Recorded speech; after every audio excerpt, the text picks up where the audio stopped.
This meeting is being recorded. Bonjour, fait que je vais partager mon écran juste un moment, s'il vous plaît.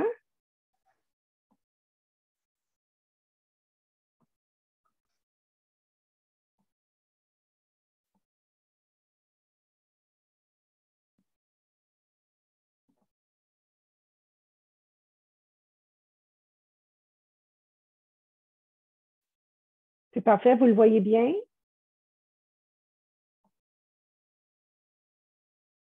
Parfait. Fait que bonjour tout le monde, c'est ça. Mon nom, c'est Stéphanie Sénécal et puis je suis la coordinatrice de support au soutien aux aînés. Je demeure dans la petite ville de Sturgeon Falls, fait que mon français peut être un petit peu brisé de temps à autre, mais je vais faire mon possible pour présenter cette belle présentation de la fraude. Fait que cette présentation va vous aider à détecter, à détourner et à dénoncer la fraude. Et ça va aussi vous aider à diminuer les chances d'être une victime de fraude. Fait que le Centre antifraude est à North Bay, Ontario, et est géré conjointement par la Police provinciale de l'Ontario, la GRC et le Bureau de la concurrence. Le Centre antifraude est un dépôt qui centralise des données, des renseignements et de la documentation sur la fraude pour les citoyens et des entreprises au Canada. Les citoyens peuvent signaler la fraude même s'ils ne sont pas des victimes. Ils peuvent aussi signaler la fraude anonymement et même pour quelqu'un d'autre. Il y a deux façons de signaler la fraude, soit avec notre numéro sans frais ou sur notre site Web. La site Web va aussi vous aider à apprendre les différents types de fraude, reconnaître les signes de la fraude et comment vous protéger contre la fraude. C'est que le Centre antifraude ne mène pas d'enquête, mais il apporte l'aide précieuse aux organismes d'application de la loi du monde entier.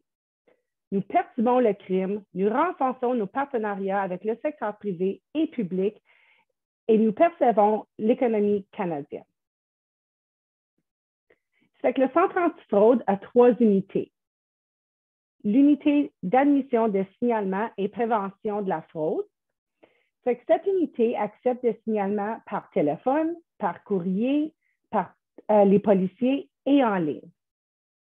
Ce département ici valide les signalements en ligne aussi. Ils prennent des appels de des gens qui font partie d'une tentative de fraude ou qui sont des victimes.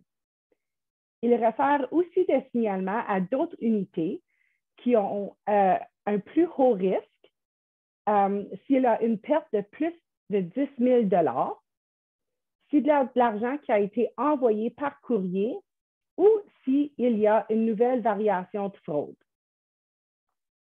La deuxième unité, c'est l'unité de soutien opérationnel. Cette unité éduque les policiers et nos partenariats dans leur secteur privé. Ils composent des trousses d'enquête pour les policiers pour aider à leur investigation domestique et internationale. Ils travaillent aussi avec des agences internationales comme Interpol, Europol, etc. C'est qu'en 2021, l'unité de soutien opérationnel a diffusé plus que 1800 numéros de téléphone, plus que 10 000 adresses courriels, plus que 4200 comptes marchands et près de 20 000 comptes bancaires. Et puis, l'unité de soutien aux aînés, cette unité compose d'approximativement 15 volontaires en ce moment.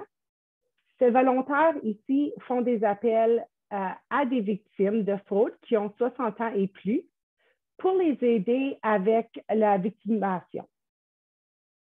Ils font aussi des envois postaux et peuvent envoyer des courriels pour leur aider avec qu'est-ce qui se passe. Et puis, ils font aussi des présentations soit virtuelles comme ceci ou par téléphone.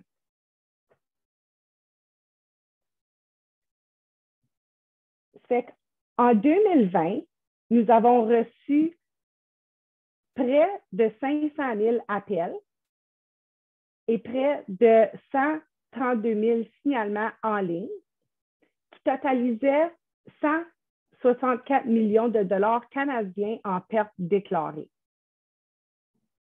Fait que dès le 31 décembre 2021, le Centre antifraude a reçu des rapports totalisant 379 millions de dollars en pertes déclarées. Et puis cette année, en 2022, dès le 8 septembre, le Centre antifraude a reçu un total de 362 millions de pertes déclarées. Ça fait que vous pouvez voir comment que la fraude continue à grossir chaque année. C'est pour ça qu'on est ici. 74% des rapports provenaient de la fraude cyberfacilité. La fraude est sous-signalée. On estime que moins que 5% des fraudes sont signalées au Centre antifraude. Les victimes ne signalent souvent pas les fraudes pour plusieurs raisons. Soit qu'ils ont honte, ils sont gênés, ils ont l'impression que personne ne les croira et que les forces de l'ordre n'enquêteront pas. Ils ont peur que la famille prenne le contrôle de leurs finances et ils perdent leur indépendance. Ils ne savent pas qu'ils sont une victime de la fraude. Ils se blâment pour les pertes ou ils ne rapporteront pas l'incident tant qu'il y a une garantie qu'il y aura une restitution. Fait que les méthodes de communication principales pour la cyberfraude seraient le courriel à 19%, l'Internet à 14%, les messages textos à 10%, les médias sociaux à 13%. Fait que la cyberfraude prend 56% des fraudes rapportées au Centre antifraude. Les cyberfraudes peuvent être initiées en ligne, par courriel, par message texte ou par réseaux sociaux. Nous allons concentrer sur ces 4 ici aujourd'hui. La fraude en ligne. L'Internet est un réseau de dispositifs électroniques qui s'étend dans le monde entier. Il est facile de s'y brancher et une fois en ligne, il est possible d'accéder à presque n'importe quel renseignement ou de communiquer avec n'importe qui. Il s'agit du lieu de travail idéal pour les fraudeurs. Référence naturelle. Au moment de chercher de l'information, bien des consommateurs utilisent un moteur de recherche populaire pour trouver rapidement des réponses. Par exemple, comme Google. Il est souvent que les fraudeurs payent pour que leur information ou leur site web sont parmi les premiers résultats obtenus. Les fenêtres contextuelles, les fenêtres contextuelles sont utilisées pour attirer votre attention et sont considérées comme étant des sources de distraction et d'irritation. Il existe quelques variations. Celles qui apparaissent par-dessus votre page contextuelle, celles qui vous redirigent vers une nouvelle fenêtre ou onglet, et celles qui ouvrent une nouvelle fenêtre ou un nouvel onglet sans vous sortir de votre page actuelle. Et puis, il y a 3 facteurs qui emportent l'ouverture d'une fenêtre contextuelle. Le temps, c'est une minuterie qui s'écoule, et puis après que la minuterie s'est écoulée, la fenêtre contextuelle va apparaître. Il y a aussi le comportement, c'est que lorsque des conditions précises sont remplies, la fenêtre contextuelle apparaît. Et la fermeture d'un navigateur ou la consultation d'un site web différent. Et puis la troisième, petite annonce en ligne. Il crée diverses annonces pour des animaux, pour des logements à louer, pour des véhicules, pour de la marchandise, dans lequel où est offert à prix réduit. Ils peuvent aussi communiquer avec des consommateurs pour leur indiquer qu'ils sont intéressés à acheter leur article et offrent de payer plus que le prix demandé. des sites web. C'est que les fraudeurs créent des sites web pour un bon nombre de fraudes. Les fraudes, parfois, achètent un certificat pour passer leur site en HTTPS qui indique que ce site web est sécurisé. Ils peuvent aussi acheter des noms de domaine qui ressemblent beaucoup à des marchands légitimes. Surtout, ils prétendent être affiliés avec une entreprise ou s'ils cherchent de vendre des marchandises contrefaites. Fausse information. Les fraudeurs créent des comptes et des sites web en se servant d'informations, de photos de personnes, de marchandises, de logos volés. Et puis aussi, en ligne, il y a des cartes de crédit volées. Fait que les fraudeurs font des achats en ligne au moins de cartes de crédit volées. Puis, même si les appels téléphoniques demeurent la méthode de communication la plus utilisée pour les fraudeurs, les consommateurs sont beaucoup plus souvent victimes de fraudes par courriel et message texte. Fait que, falsification de données, ça serait usurpation. Ceci est utilisé pour camoufler les données de l'appelant ou du courriel envoyé. Les fraudeurs peuvent aussi modifier l'information de l'expéditeur du courriel et de message texte. Ils utilisent des tactiques pour afficher le nom, le numéro de téléphone ou l'adresse courriel qu'ils veulent vous montrer. Dans les courriels, vous pouvez mettre votre petite souris sur le nom de l'expéditeur ou cliquer sur « Répondre » pour découvrir l'adresse réelle. Les courriels et messages textes automatisés ou programmés visent à aider les entreprises à gagner du temps en communiquant rapidement avec leurs contacts. Les fraudeurs utilisent les mêmes applications et services pour envoyer immédiatement un message à une liste de contacts.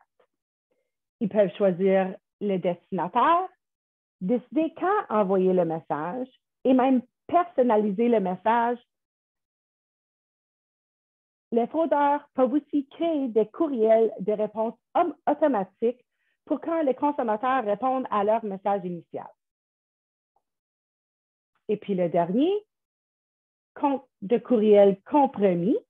C'est que lorsque les fraudeurs ont accédé à des comptes de courriel, ils peuvent se faire passer pour la victime pour tenter de commettre une fraude. S'ils ont accès à des comptes de consommateurs, ils peuvent envoyer un courriel à tous leurs contacts et prétexter une urgence pour leur demander de l'argent. S'ils ont accès à des comptes d'entreprise, ils peuvent aussi créer une règle pour qu'une copie de tous les courriels étant transmis à leur propre compte de courriel.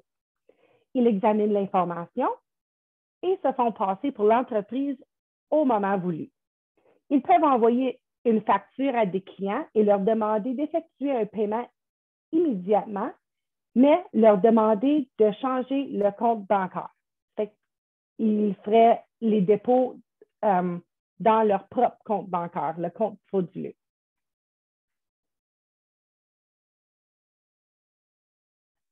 Et puis, fraude sur les réseaux sociaux. Fait que les médias sociaux ont été créés pour permettre aux utilisateurs de produire et d'échanger du contexte et de faire du réseautage social. Au Canada, les 10 sites web ou applications les plus utilisés sont Facebook, YouTube, Instagram, Pinterest, Twitter, Snapchat et autres. Les sites web et applications de rencontres font aussi partie de cette méthode de communication. Fait que les fraudeurs créent habituellement leur compte au moyen d'informations de photos volées de d'autres personnes. Tout récemment, Facebook a annoncé d'avoir supprimé plus que 2 milliards de faux comptes de sa plateforme entre janvier et mars 2019. Robots sur les médias sociaux. Ce type de robot utilise de faux comptes pour gérer automatiquement des messages précis, comme des publicités et de fausses critiques.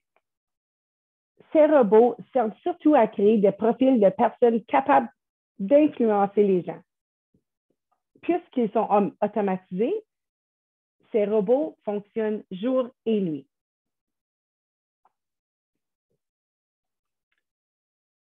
Compte compromis, c'est que lorsqu'un fraudeur a accès à un compte de médias sociaux, il obtient aussi toute information qu'il est associé. Il a des chances qu'il se fasse passer pour la personne pour tenter de commettre des fraudes. Ils peuvent envoyer des messages au contact de la victime pour les informer qu'il a trouvé leur nom sur une liste de gagnants d'un concours ou pour leur demander de l'argent en prétextant une urgence. Il peut aussi se servir de ce compte pour publier des fausses annonces. Fait que les fraudeurs les fraudeurs savent que les gens passent beaucoup de temps sur les médias sociaux et placent des annonces pour des essais gratuits, de la marchandise à prix réduit, des investissements ou de fausses possibilités d'emploi. Ils peuvent aussi utiliser des noms de des personnes, des photos ou des entreprises bien connues pour falsifier des témoignages publicitaires.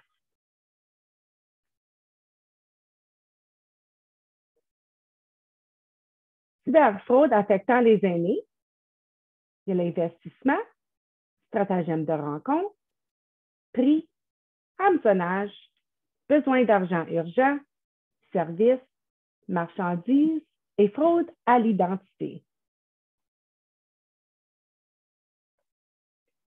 L'investissement. Il s'agit de possibilités d'investissement fausses, trompeuses ou frauduleuses, souvent avec un rendement monétaire plus élevé que la normale. Et lorsque les victimes prétendent une bonne partie ou la totalité de leur argent. Les investisseurs risquent aussi d'être victimes de vol d'identité et de retrait non autorisé d'argent sur leur carte de crédit ou leur compte de banque, puis devoir payer des intérêts élevés pour des investissements inexistants.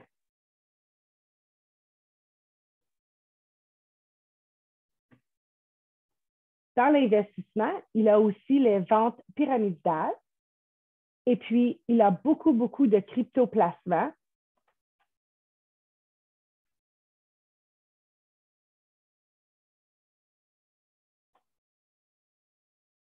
Stratagème de rencontre. Les fraudeurs utilisent tous les types de sites de rencontres et de réseautage social pour communiquer avec leurs victimes. Ils créent leur compte au moyen de photos volées de d'autres personnes. Leur vie ressemble souvent à ceux de la victime. Ils affirment d'être dans l'armée, de travailler à l'étranger et d'avoir un bon emploi.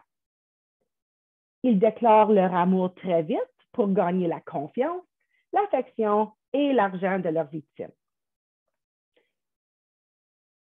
Ce type de fraude met beaucoup d'émotions sur les victimes et peuvent durer des mois, des années ou jusqu'à ce que la victime n'a plus d'argent à donner. Les fraudeurs disent toujours qu'ils ont des ennuis financiers et ne pourraient jamais rembourser leurs victimes. Mais ils continueront de faire des promesses vides et de demander plus d'argent.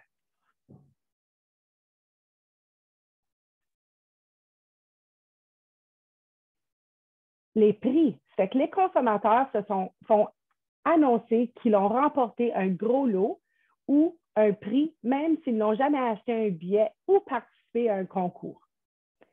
Les fraudeurs peuvent initier cette fraude par poste, par courriel, par téléphone, médias sociaux et même par une fenêtre contextuelle sur le site web. Mais avant de recevoir les prix, les gens doivent payer des frais juridiques, des taxes, des frais de livraison ou pour diverses autres raisons. Mais le gain n'est jamais reçu. Les deux escroqueries de prix les plus populaires avec les aînés représentent Reader's Digest et Publishers Clearing House.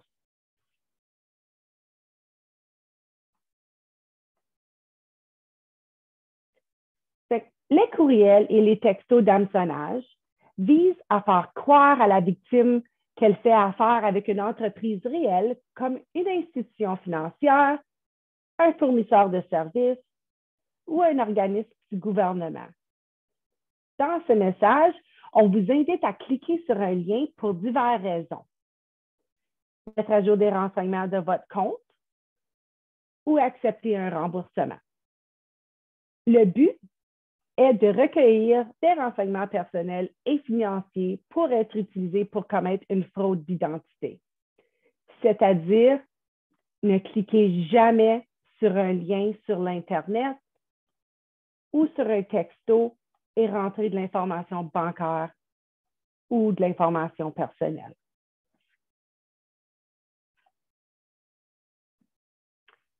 Besoin urgent d'argent. Les escrocs prétendent être quelqu'un que vous connaissez et vous disent qu'ils ont besoin d'argent immédiatement. Les aînés se font prendre dans cette fraude car ils ont peur que quelqu'un qu'ils aiment soit en danger ou qu'ils sont fait mal. Les fraudeurs se font passer souvent pour un petit enfant qui a besoin d'argent. Souvent, l'histoire est qu'ils disent qu'ils sont en prison parce qu'ils sont fait arrêter par les polices et ils ont trouvé de la drogue dans l'auto et ont besoin de l'argent pour sortir de la prison. Les argents, souvent, sont recueillis à la maison ou envoyés par la poste. Quand ils prétendent d'être les petits-enfants, ils demandent aussi de ne pas le dire aux parents parce qu'ils ont peur de se faire chicaner. Ils disent aussi qu'ils font partie, que les policiers, il y a des avocats qui leur aident. Les victimes vont souvent aussi parler aux avocats et aux policiers et ils vont utiliser l'usurpation sur le téléphone pour cacher le numéro de téléphone qu'ils téléphonent de. Ils vont faire paraître sur l'afficheur le numéro de téléphone des policiers locaux ou un avocat connu dans votre région.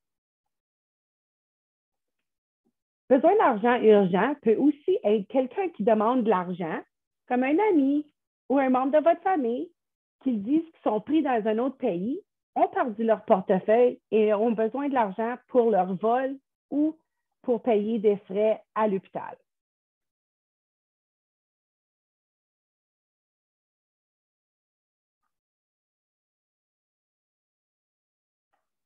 Fait que service. Ces fraudes de service, souvent, c'est un soutien technique. C'est encore une fenêtre contextuelle qui peut apparaître sur votre ordinateur en prétendant d'être une entreprise qui représente une entreprise technologique comme Microsoft ou Windows. Et puis, il faut appeler parce qu'il y a un maliciel ou un virus qui a été infecté votre ordinateur.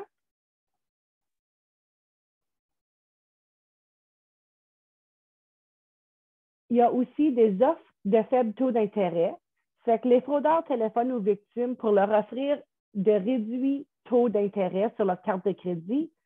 Cette fraude vise à obtenir leur renseignement personnel et leur donner de carte de crédit. Il y a aussi des réparations au domicile de produits. C'est que les propriétaires de résidences se font offrir des services à moindre coût. Il peut s'agir de services de nettoyage de conduits, de réparation de fournaise ou de systèmes de traitement d'eau ou des rénovations. Si les travaux sont faits, ils ne sont pas faits de bonne qualité ou pas faits pantoute. Souvent aussi, ils peuvent faire l'ouvrage, mais peuvent causer d'autres dommages. Souvent, ils vont peut-être demander pour un dépôt et jamais retourner chez vous pour faire les travaux.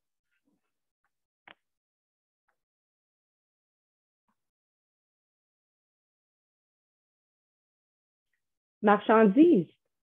C'est comme on dit toujours, si c'est trop beau pour être vrai, c'est probablement une escroquerie. Fait que les fraudeurs peuvent publier des annonces dans des sites populaires ou des réseautages sociaux. Ils peuvent aussi créer des sites web qui ressemblent fidèlement à ceux des fabricants légitimes. Les fraudeurs attirent les acheteurs vers leur site en faisant la publicité de leurs produits à très bas prix. Les acheteurs peuvent recevoir des produits contrefaits, des biens de valeur inférieure et des différents de ce qu'ils ont commandé ou ne rien recevoir du tout.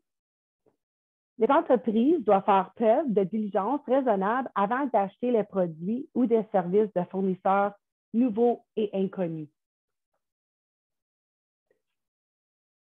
Aussi, dans marchandises, on inclut animaux à donner. Fait que les fraudeurs font des annonces pour des animaux à donner, souvent des chiots ou des chatons. Ils disent que l'animal est gratuit, mais la victime doit payer le transport. Une fois le paiement reçu, les fraudeurs demandent des paiements supplémentaires pour couvrir divers coûts.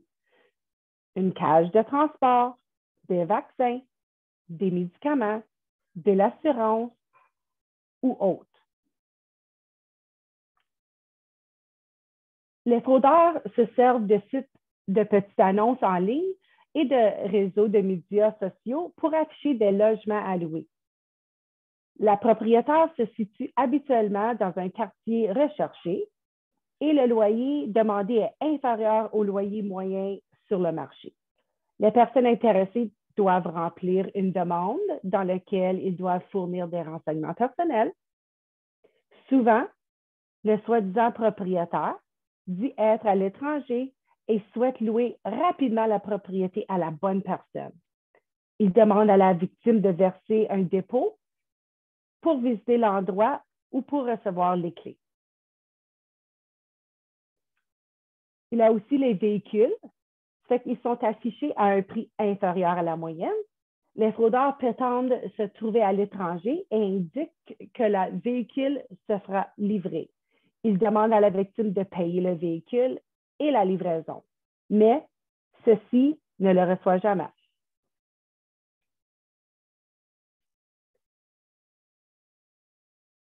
Et puis maintenant, le vol d'identité.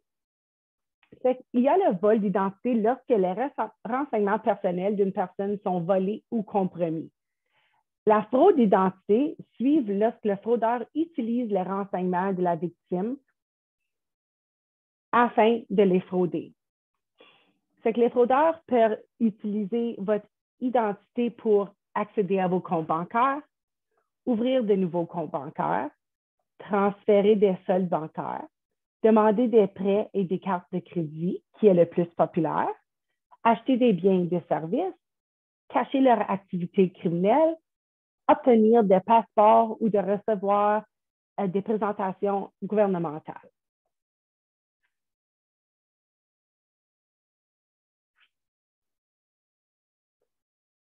Ceci sont les étapes à suivre si vous êtes victime.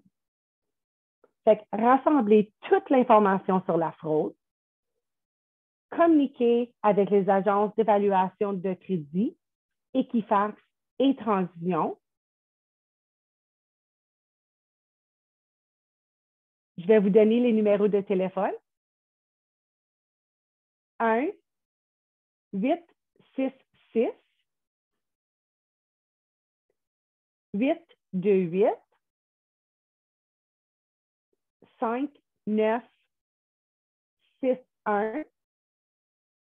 Celle-ci est pour Equifax.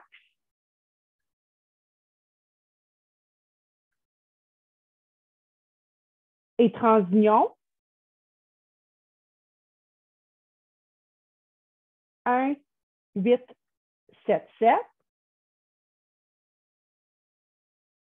525 3823. Vous devriez aussi signaler l'incident au service de police locale. Signaler l'incident au centre antifraude. Examiner vos relevés de compte et signaler toute activité suspecte. informer votre institution financière, vos cartes de crédit et modifier vos mots de passe. Puis, si vous soupçonnez que votre courrier a été redirigé, communiquez avec Poste Canada et informez les organismes provinciaux et fédéraux qui délivrent les pièces d'identité qui ont été compromises.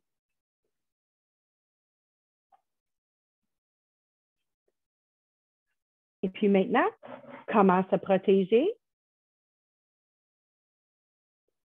N'ouvrez pas ou ne cliquez pas sur le lien dans les courriels ou les textos non sollicités car ils peuvent contenir des logiciels malveillants.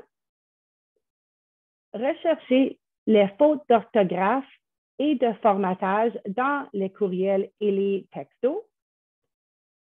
Vérifiez le lien hypertexte derrière le texte et les courriels en survolant le texte. Comme on dit toujours, s'il semble trop beau pour être vrai, c'est probablement le cas. Ne partagez jamais des mots de passe.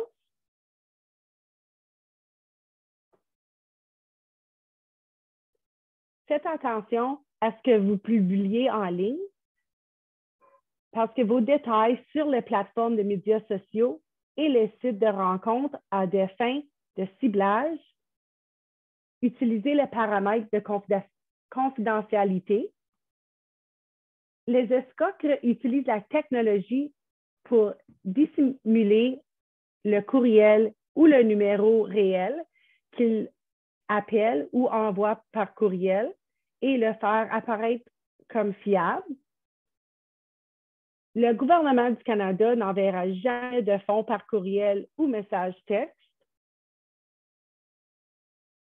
Les forces de l'ordre n'exigeront jamais de paiement et n'avertiront pas d'être arrêtés par courriel ou par téléphone. Méfiez-vous des individuels qui professent rapidement leur amour pour vous. Méfiez-vous de personnes qui prétendent être riches, mais qui ont toujours besoin d'emprunter de l'argent. Méfiez-vous de toute personne qui ne peut pas se rencontrer en personne. N'envoyez jamais de photos ou de vidéos intimes de vous, car elles pourraient être utilisées pour faire du chantage. N'envoyez ou n'acceptez jamais de l'argent, quelles que soient les circonstances.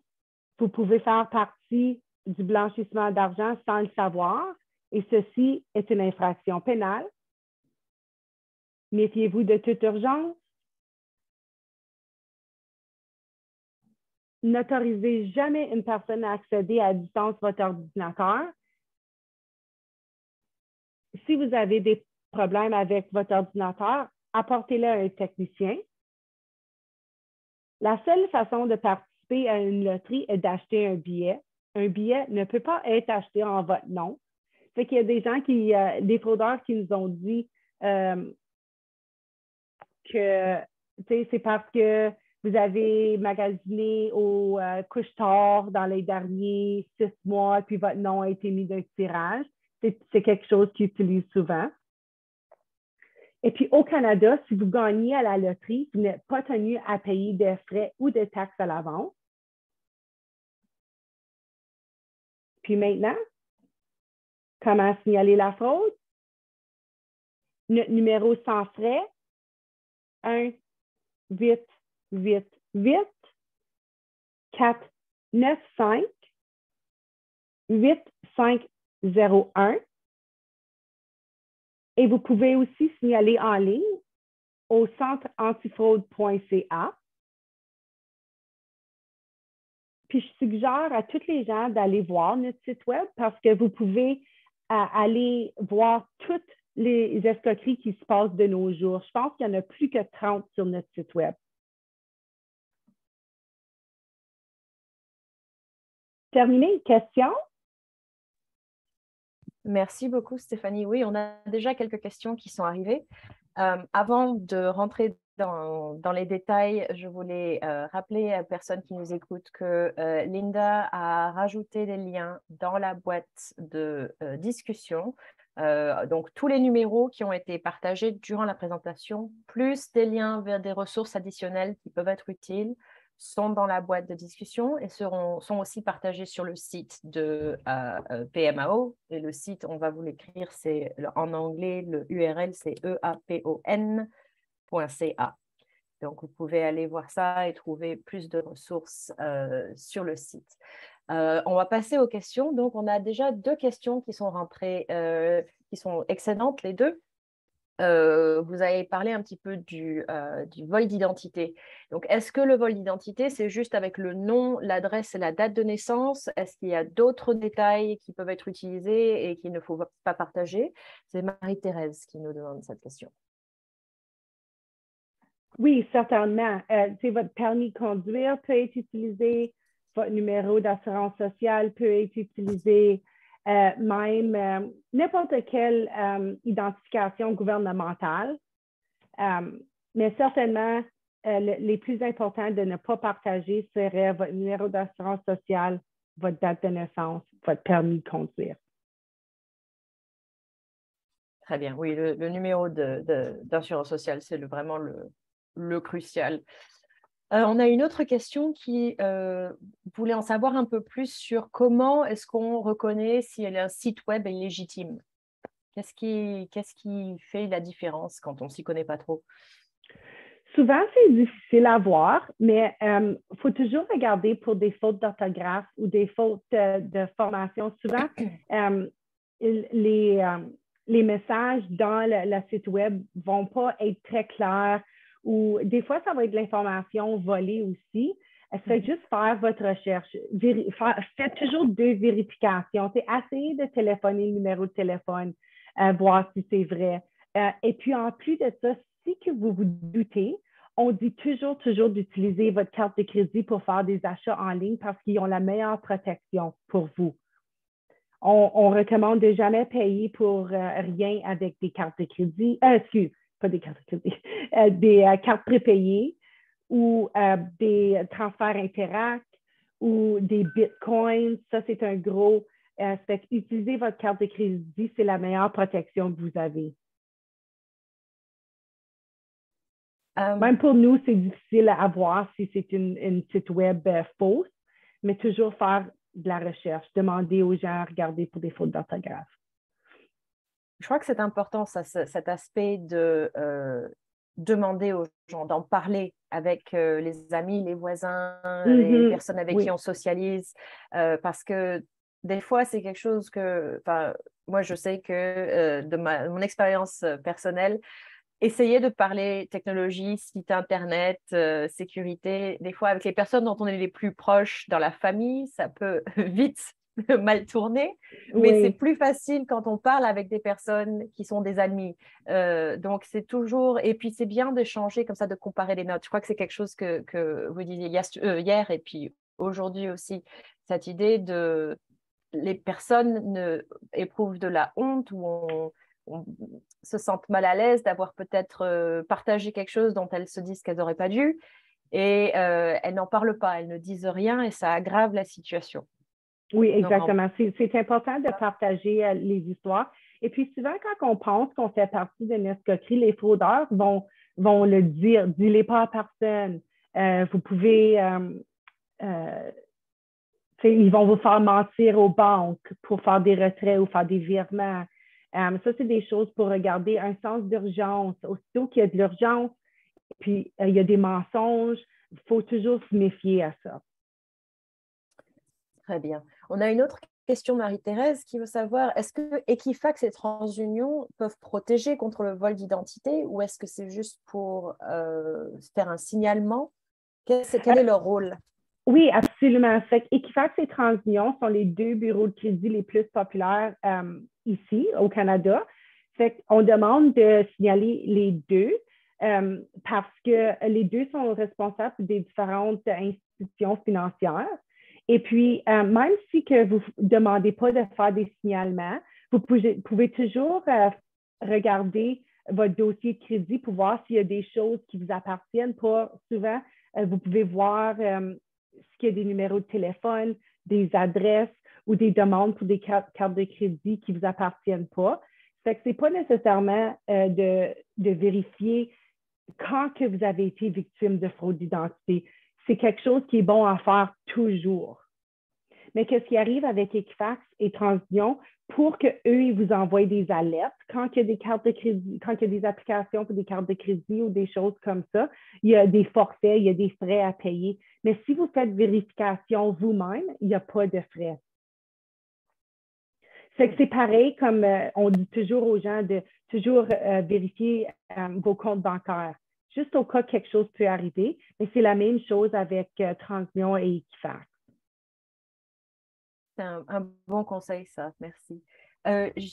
Une question, parce qu'on a parlé, on a parlé très brièvement de ne pas donner accès à notre ordinateur à quelqu'un d'autre. Donc, tous les systèmes qui permettent à quelqu'un de contrôler un ordinateur à distance, ne pas accepter de faire ça. Oui. Comment est-ce qu'on reconnaît si quelqu'un a pris accès d'une façon ou d'une autre? Comment est-ce qu'il y a des signes qui permettent à quelqu'un de se rendre compte que leur ordinateur a été contrôlé ou est contrôlé de l'extérieur? Souvent, c'est fraude ici, c'est que c'est des soutiens technologiques. C'est que vous allez recevoir un pop-up ou une fenêtre contextuelle ou un téléphone et puis ils vont vous dire que votre ordinateur a un virus. Fait qu'habituellement, c'est les gens qui donnent accès à leur ordinateur, souvent avec une application. Fait qu'ils vont vous demander de télécharger une application et puis c'est vous qui donnez accès. Mais si que vous vous rendez compte qu'il y a quelqu'un qui est dans votre ordinateur, la première chose, c'est de fermer votre Internet et fermer votre ordinateur. Parce que ces fraudeurs-là, souvent, ils vont être capables d'aller voler vos informations personnelles. Merci. On a parlé un peu au début de la question de faire un signalement et qu'il y a beaucoup de gens qui ne veulent pas signaler, sauf si on leur garantit la restitution des fonds. Et est-ce qu'on a une idée à peu près de combien, ou du pourcentage de gens qui récupèrent leur argent après une affaire comme ça? Le pourcentage n'est pas haut. On demande aux gens de signaler plutôt parce que quand que les policiers font leur investigation, nous, on peut prendre toute l'information de notre base de données pour aider à leur investigation. Si que les transferts ont été faits dans les dernières 48 heures, on a plus de chances à récupérer l'argent, mais ça n'arrive pas souvent. Je regardais hier parce que la question a été posée hier et puis sur notre site web, ça dit cette année qu'on a récupéré un total de 1 million cette année. C'est beaucoup, mais quand on voit que la perte est 362 millions, c'est pas beaucoup. Fait que le pourcentage n'est pas très haut. En effet. Mais ça vaut quand même la peine. Ça vaut quand même la peine de signaler, même si l'argent n'est pas retourné. Oui, parce que souvent, si que les gens ne signalent pas la fraude, nous, on n'est pas au courant des types de fraude qui se passent parce que ça change à tous les jours. Puis, si on n'est pas au courant, on ne peut pas le dire aux gens pour prévenir ou on ne peut pas le dire aux médias, on ne peut pas le mettre sur notre site web, on ne peut pas le mettre sur les médias sociaux pour renseigner les gens de ce qui se passe aujourd'hui. Fait que le plus de gens qui signalent, le mieux que c'est. Et puis l'autre chose, c'est comme je disais au commencement, c'est que nous, quand on a des numéros de téléphone qui sont frauduleux, on partage l'information avec nos partenaires. Fait que, par exemple, Bell, ça sera un de nos partenaires. Fait qu'on compose une liste de numéros de téléphone qu'on pense qui sont frauduleux. On envoie ces informations-là à Bell et puis Bell, ils vont faire leur investigation pour déterminer quels numéros de téléphone qui sont frauduleux et puis les canceller. Fait que la même chose avec des adresses courriels, des sites web. Fait que quand les gens ils rapportent, ça peut prévenir d'autres personnes de devenir victimes. Merci beaucoup. Je ne crois pas qu'on ait reçu d'autres questions pour l'instant. J'en avais une autre, moi, de questions qui m'était venue à l'esprit parce que souvent, quand on reçoit ces appels comme ça frauduleux, ils sont même pas, ils ont ils disent peut-être agence du revenu ou quelque chose comme ça, mais c'est pas le cas. Et souvent, ils sont basés à l'étranger. Donc, comment ça marche? Comment ça se passe pour arriver à remonter à la source quand c'est des choses qui sont si loin de nous, des fois?